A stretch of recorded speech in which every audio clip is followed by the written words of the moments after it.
na rede pública, testa algumas doenças, que são as doenças mais importantes, que têm cura, que têm tratamento. O mais simplesinho pega algumas doenças que são as doenças mais importantes, como hipotireoidismo congênito, que são doenças que têm tratamento e a gente tem que fazer uma intervenção precoce.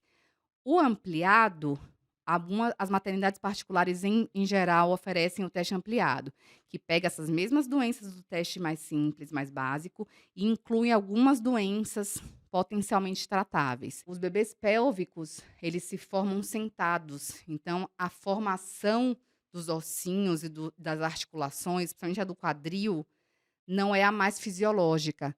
Então tem risco desse quadril estar ali desencaixado, não tá bem formado. Então, em geral, a gente faz ultrassom do quadril, para ver se esse quadrilzinho está bem encaixado. Você sabe quais são os primeiros exames que precisam ser feitos em um bebê, depois que ele nasce? Será que são vários? Quais são eles? Vamos descobrir? Vamos lá, Vamos falar Marie. disso um pouquinho, né. Vamos falar um pouquinho sobre isso. Quais são os primeiros exames que precisam ser feitos num bebê após o nascimento? Tá, vamos lá. Então, primeira coisa é o exame físico, né, que a gente acabou nem falando nas outras sessões, nos capítulos. Logo que o bebê nasce, a gente precisa examinar ele, né. Então, depois de passar daquela primeira hora que a gente falou, a golden hour, o bebê mamar, a gente vai fazer aquela inspeção, né, aquela controle do inmetro, que eu brinco com os pais, que é a gente examinar o bebê dos pés à cabeça, né, ver se tem alguma malformação no crânio, alguma mancha, se tá abertinha as fontanelas, né, olho, o pálato, que é a parte interna da boca, o céu da boca, se tá íntegro, se tem algum machucado, alguma fenda, se os ossinhos estão íntegros, principalmente o ombrinho, porque às vezes na saída do canal de parto pode acontecer de fraturar, pode acontecer, são riscos inerentes, né. Ausculta pulmonar, ausculta cardíaca para ver se está tudo bem, se o bebê tem algum sopro, alguma alteração. Palpação do abdômen para ver se os órgãos estão no tamanho correto, se estão aumentados, o fígado, o baço aumentados, os membros, né, e aí a famosa contagem dos dedinhos, que todo mundo gosta. Então, a gente olha também todos o ânus, se está pérvio, o pipi, se as bolinhas estão no lugar, O que que é né. pérvio? Mais só quero Pérvio não é sei o com que que é. abertura normal, né, se o ânus está realmente aberto, porque pode acontecer do ânus estar imperfurado, não ter a perfuraçãozinha anal, né. Então, tudo isso a gente vai, e as costinhas, ver se a medula se o ossozinho, né, tá todo completinho até o bumbum, se tem alguma área com a com pelos diferentes que indiquem alguma malformação. Então a gente faz aquela inspeção geral no bebê, né, pra testa o quadril, ver se o quadril tá bem encaixadinho, não pode estar frouxo, fazendo creque-creque, né, estalando. A gente testa vê o movimento do bebê passivo, ele se mexendo e a gente também movimentando para ver se todas as articulações estão ok. Então, primeiro exame é Esses o são exame os físico. É o físicos. exame físico. É o que o pediatra faz em sala de parto, já avalia a linguinha, né, se o freio lingual é curto, se o freio lingual é normal. Então, todos esses exames são feitos em sala de parto, logo depois do bebê nascer, né. Os exames que se seguem são feitos nos primeiros dias da maternidade, né, cada um em um momento. Vamos começar dos mais básicos para os mais complexos. Os mais básicos são o teste da linguinha. O teste da linguinha é esse exame subjetivo, que a gente avalia como é que está o posicionamento da língua com relação ao freio lingual, que é aquela pelezinha que prende a língua, né. Todos nós temos freio lingual. Algumas pessoas podem ter um freio lingual mais curto, né, e prende a língua fica mais paradinha, achatada no céu no assoalho da boca, ou mais anteriorizado, vem aquele freiozinho até a pontinha da língua, né. Isso é uma constatação do exame físico, mas, já aproveitando esse gancho, a gente vai falar desse tema em outro capítulo, mas já aproveitando esse gancho, o fato da linguinha ser mais o freio ser mais curto ou ser mais anteriorizado, não necessariamente indica que você vai precisar cortá-lo, tá. A gente vai ver a funcionalidade. Eu já tive bebês com os freios não tão curtos que precisou cortar, porque ele não conseguia mamar, e tive, né, Que a bebês função da língua a não estava função. sendo E tive bem bebês, né, cumprida ali. tive bebês, né, acompanhando no consultório que tinha a linguinha bem presinha. A Amanda, que é uma das convidadas que a gente teve aqui no programa, o filhinho dela, o Giovanni, né, Amandinha, tinha o freiozinho bem curtinho até a pontinha, a língua não mexia, mas ele mamava super bem. A gente só precisou cortar a linguinha com 1 ano e quase 2, porque estava atrapalhando a fala. Ele tinha bem curtinha, bem na pontinha, a linguinha bem presa, mas mamava muito bem, se desenvolveu muito bem. Então, isso é outra coisa que a gente vai falar. Mas o exame da linguinha a gente faz para ver onde está esse freio lingual, para depois a gente avaliar a funcionalidade, ver se precisa cortar ou não, tá? Aí é o tema dos próximos capítulos. Porque esse assunto rende um programa Ou inteiro. se rende. Então, primeiro teste da linguinha. Outro teste também simples que a gente realiza é o teste do olhinho, que a gente chama de teste do reflexo vermelho. Com o oftalmoscópio, que é um aparelhinho que tem uma luz, a gente coloca e vê com esse aparelhinho, dentro da pupila, um reflexo vermelho, que é o reflexo do fundo do olho. É como se o fundo do olho onde tem os vasos sanguíneos, o nervo, a gente consegue ver se ele está todo vermelhinho.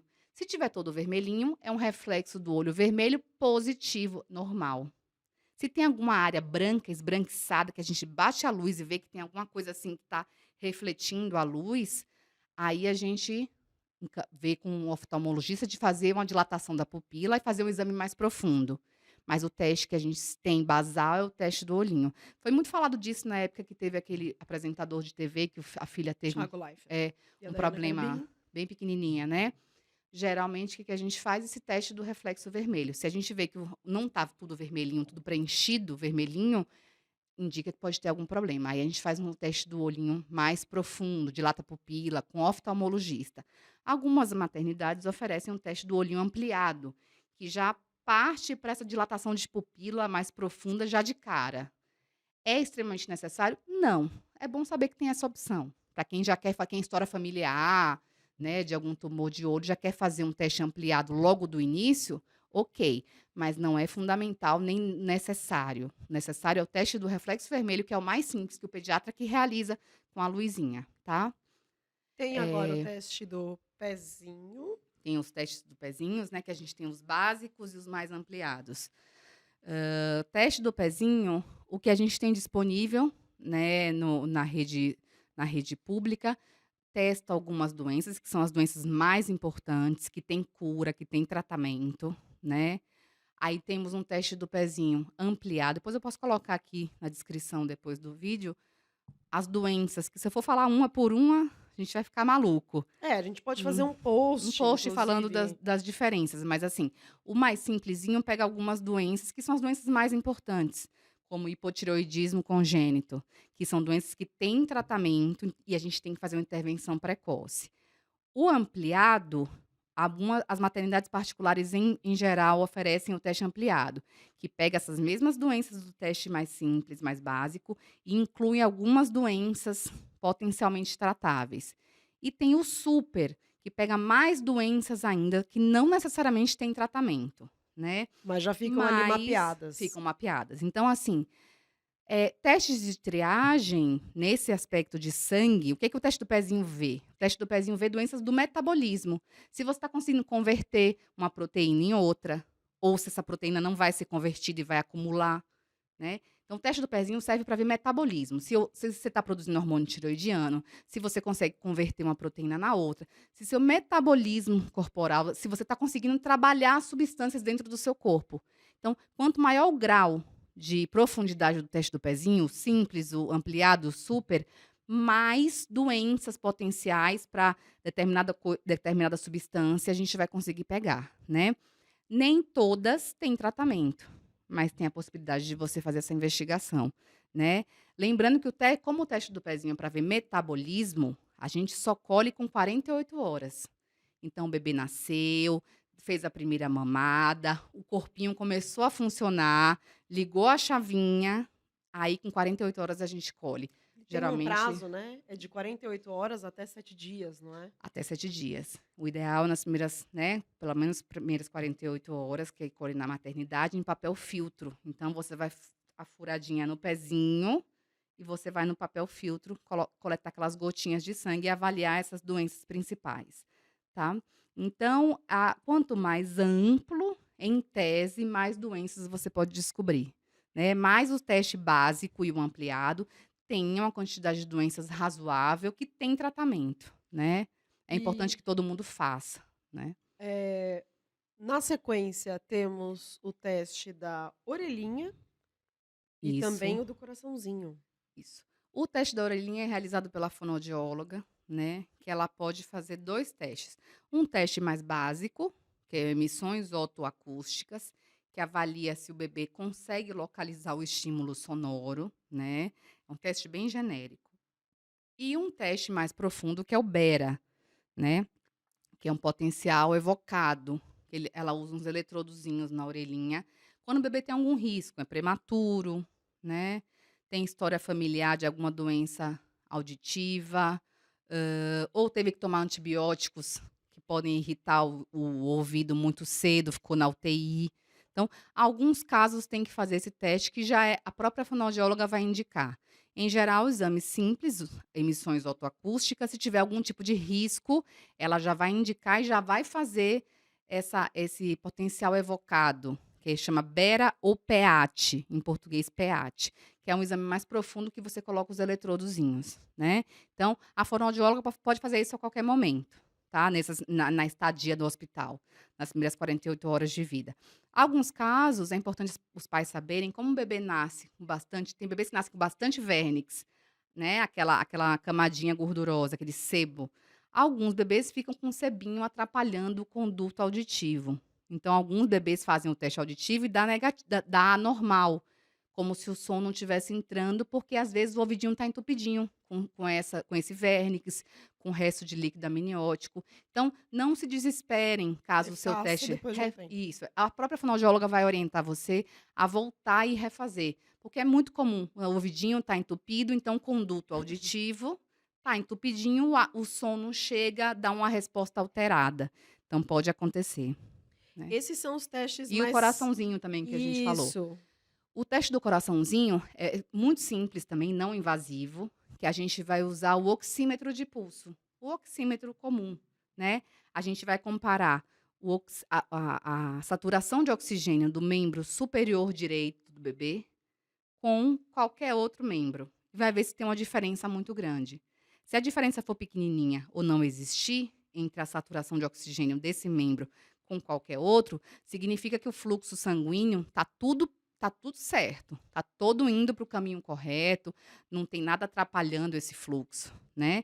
Se der uma alteração importante, né, que a gente tem definido, significa que pode ter alguma alteração, né, alguma malformação no coração, algum buraquinho que não fechou, né. E aí a gente faz um ecocardiograma, que é um exame mais profundo, é um ultrassom do coração, para ver se tem alguma doença.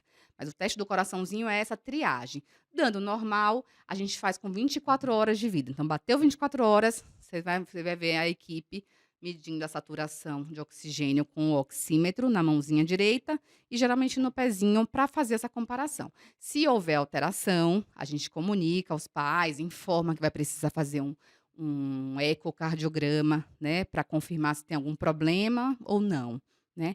Um adendo do teste do pezinho, é geralmente a gente tem a opção de incluir no teste do pezinho, junto, 2 testes de imunidade, né, que chama TREC e CREC. Vocês vão ver escritos lá essas opções, né, que é o ICID e a gama. Esses 2 testes é igual o teste do pezinho. Fu fura o pezinho, sai a gotinha em que a gente testa as células da imunidade do bebê, né. Não é um exame obrigatório, aqui no Brasil é sempre particular, né, tem alguns países que fazem parte do teste básico de rotina. Eu particularmente gosto muito, porque eu acho que embora não seja tão comum as alterações de imunidade, das células da imunidade, os linfócitos, a gente pega, né, e é muito ruim descobrir doenças imunológicas, né, Tarde. tarde, quando o bebê já fez várias pneumonias. Então, eu acho interessante. É um teste de triagem que eu considero quem puder fazer, né, arcar com esse custo, vale a pena. É como se fosse um adendo ao teste do pezinho, que você vai ver a imunidade do bebê, né, que chama TREC e CREC, ou ICID e a Gama. Geralmente as maternidades oferecem o pacote separado, né? Marie, esses exames, além dos exames físicos e esses primeiros exames, né, como a gente comentou, cada um deles aqui, são os básicos. Em que momento a gente precisa começar a investigar, fazer outros exames, em quais situações? Isso os pais têm bastante medo, né, de da gente precisar furar o bebê, precisar fazer algum exame mais invasivo. Não é rotina, nunca vai ser, mas existem situações sim. Por exemplo, se o bebê tem um risco de infecção. E aí, o risco de infecção tem vários, né? Depende de cada caso. Se uma mãe, por exemplo, rompe a bolsa e ela fica 4 dias com a bolsa rompida e o bebê não nasceu ainda. O que que isso significa? A bolsa das águas, a bolsa amniótica, é um protetor do bebê contra a ascensão de bactérias da região perineal. Se a mãe fica 4 dias com bolsa rompida, e o bebê lá dentro, tem risco de infecção? Sim. Se a mãe está tendo uma infecção grave, uma pneumonia, um dia antes do bebê nascer, a mãe está com febre, a mãe está com infecção urinária, na hora que o bebê nasce, tem risco desse bebê pegar? Tem, né? Então, esses riscos de infecção são geralmente as coisas mais comuns que a gente pega. Um bebê que nasceu de 33, 34 semanas antes da hora, Prematuro. prematuro, sem nenhum motivo. O que que aconteceu? Né? Porque às vezes tem isso, nasceu prematuro porque a mãe estava com a pressão alta. A gente tem um motivo, uma causa justificável. Mas tem causa não, prematuridade sem causa. O que que a gente tem que afastar? O que que é a primeira coisa que a gente tem que falar assim, tenho que afastar isso, porque isso aqui é uma causa de um risco de vida, infecção. Então, às vezes, nessas situações de infecção, ou a mãe tem mães que têm infecção do líquido amniótico. O próprio líquido amniótico fica com infecção, com pus. Então, determinadas situações de risco de infecção. Então, a gente precisa colher exame do bebê. Como é que a gente faz? Examina o bebê, acompanha os exames da mãe e acompanha o exame do bebê. Alguns bebês já precisam entrar até com antibiótico. Se, por exemplo, o líquido amniótico tiver com pus, esse bebê já precisa ser tratado imediatamente, já colhe o exame e já começa antibiótico. Mas, em geral, os exames de sangue que a gente faz do bebê para fazer uma triagem de infecção, um hemograma básico para ver os leucócitos e um PCR, que é uma proteína do sangue que aumenta quando a gente tem infecção ou inflamação. Então, a gente usa como triagem. Então, nesses casos, a gente precisa furar o bebê. Outro caso é aquele caso do teste do coraçãozinho que eu falei há pouco, que deu alterado. A gente mediu a saturação de oxigênio, deu muito diferente do pezinho. Opa, vamos fazer um ecocardiograma, que é um ultrassom do coração. A gente precisa ver se esse coração está normal ou não, né? Então, é um segundo teste. Outros testes, o bebê Diabetes diabetes gestacional. gestacional, um bebê que é muito grande, ou um bebê muito pequeno, ou um bebê prematuro. Esses bebês têm risco da glicose sanguínea cair, né? Nos primeiros dias de vida. Então, a gente precisa fazer a glicemia desse bebê, né? A gente chama de destro, que é aquelas picadinhas que muita gente também faz, né? A mesma picadinha que a gente faz no adulto é a mesma picadinha que o bebê recebe, em média, a cada 8 horas, nos primeiros 2 dias de vida. A gente fura no pezinho para ver a glicose. Então, que casos? A mãe teve diabetes, a mãe usou algum tipo de remédio que tem risco de hipoglicemia, alguns beta-bloqueadores que são usados para pressão alta podem dar risco de hipoglicemia para o bebê. O bebê nasce muito pequenininho, 2 quilinhos. Um bebê muito grande, 4,2 kg. E geralmente é proveniente né, de uma Geralmente é diabetes, ou uma diabetes diabetes que não gestacional. diagnosticou, que foi difícil de diagnosticar, enfim. Então, esses casos a gente precisa monitorizar a glicemia do bebê. Por quê? Porque hipoglicemia, nesse primeiro momento, é muito grave. Assim como a gente falou no outro programa da hipotermia, aí não pode ter hipoglicemia nesse momento. O bebê está fazendo transição, células cerebrais estão ligadas ali, ó, pá, pá, pá, pá, pá, pá, pá, fazendo conexões. Não pode faltar glicose. No caso de faltar glicose, vamos supor que debaixa essa hipoglicemia, né? Debaixa essa glicose. A gente pode usar um gelzinho de glicose para ajudar o bebê a subir a glicose. Pode precisar da fórmula? Pode. Primeiro, sempre a gente tenta botar no peito e o colostro suprir, ou primeira amamentação, suprir essa glicose. Não conseguir, a gente vai escalonando. A gente pode usar um gelzinho de glicose, a gente pode precisar usar fórmula e pode precisar até ir para o soro, né? O importante é que nesses primeiros momentos não falte glicose de jeito nenhum para o bebê. né? Bebês pélvicos. Também precisam de exame, né? Porque os bebês pélvicos, eles se formam sentados. Então, a formação dos ossinhos e das articulações, principalmente a do quadril, não é a mais fisiológica. Então, tem risco desse quadril estar ali desencaixado, não tá bem formado. Então, em geral, a gente faz ultrassom do quadril para ver se esse quadrilzinho está bem encaixado, né? Outros exames, se eu tenho por exemplo, um hemangioma, que são aquelas manchas vermelhas elevadas, muito grande no corpo, eu tenho que fazer um ultrassom de cabecinha para ver se eu tenho hemangioma no cérebro. Tem que fazer ultrassom de abdômen para ver se tem no fígado.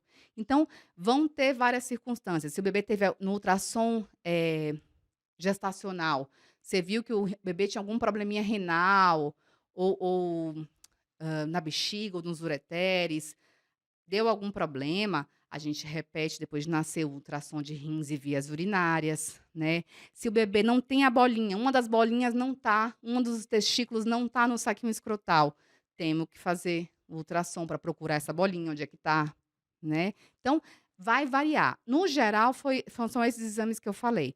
Alguns bebês têm icterícia, né, aliás, a maioria, né, tem Tem um icterícia, pouquinho, né? que é aquele amarelinho da pele. Algumas crianças têm mais risco do que outras. Então, meninos que nascem de 35 a 37 semanas, raça oriental, né, ascendência asiática, tem mais risco genético de ter icterícia.